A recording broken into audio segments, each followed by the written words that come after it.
Goa Organics వారి skin care, hair care, wellness products కోసం AP, తెలంగాణలో డిస్ట్రిబ్యూటర్లు కావాలను వివరాలకు స్క్రీన్ పైన ఉన్న నెంబర్కి కాల్ చేయండి. పాపం మందుబాబులను కష్టాలు వెంటాడుతున్నాయి.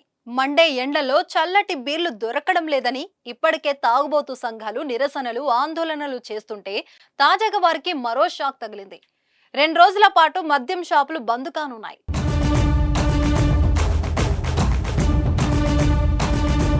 అసలే ఎన్నికల టైం, మందుకు కొదవ ఉండదు. ప్రతిరోజు పార్టీలే, కళ్ళ ముందు మద్యం సీసాలే.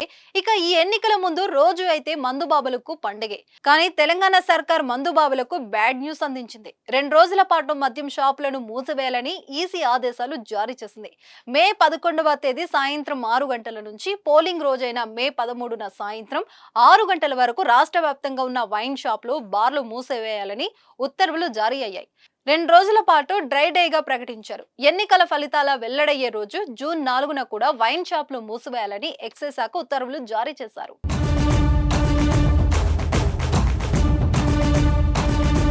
మే 13న పోలింగ్ జరగనుంది. పోలింగ్ సందర్భంగా ఎలాంటి అవాంఛనీయ సంఘటనలు జరగకుండా ఈసీ నిర్ణయం తీసుకుంది. ఆ 2 రోజుల హైదరాబాద్తో పాటు వివిధ జిల్లాలు, నగరాల్లో బార్లు, కళ్ళు కాంపౌండ్ కూడా మూతబడనున్నాయి. ఎవరైనా దొంగతనంగా మద్యం విక్రయిస్తే కఠిన చర్యలు తీసుకుంటారు. తెలంగాణలో ఎన్నికల నిర్వహణకు ఏర్పాట్లు జరుగుతున్నాయి. రాష్ట్ర వ్యాప్తంగా 35,809 పోలింగ్ కేంద్రాల ఏర్పాటు చేశారు. అలాగే 23,500 మంది ఉద్యోగులను ఎన్నికల సిబ్బందిగా నియమించారు. 155 కంపెనీల కేంద్ర బలగాలను ఎన్నికల భద్రతకు వినియోగిస్తున్నారు. తెలంగాణ లోక్సభ ఎన్నికల్లో మొత్తం 525 మంది పోటీ పడుతున్నట్లు ఈసీఓ వికాస్ రాజు తెలిపారు. సికింద్రాబాద్ లో అత్యధికంగా 45 మంది, ఆదిలాబాద్ లో అత్యల్పంగా 12 మంది అభ్యర్థులు పోటీ పడుతున్నట్లు వెల్లడించారు. మొత్తం 285 మంది స్వతంత్ర అభ్యర్థులు లోక్సభ బరిలో ఉన్నారని తెలిపారు.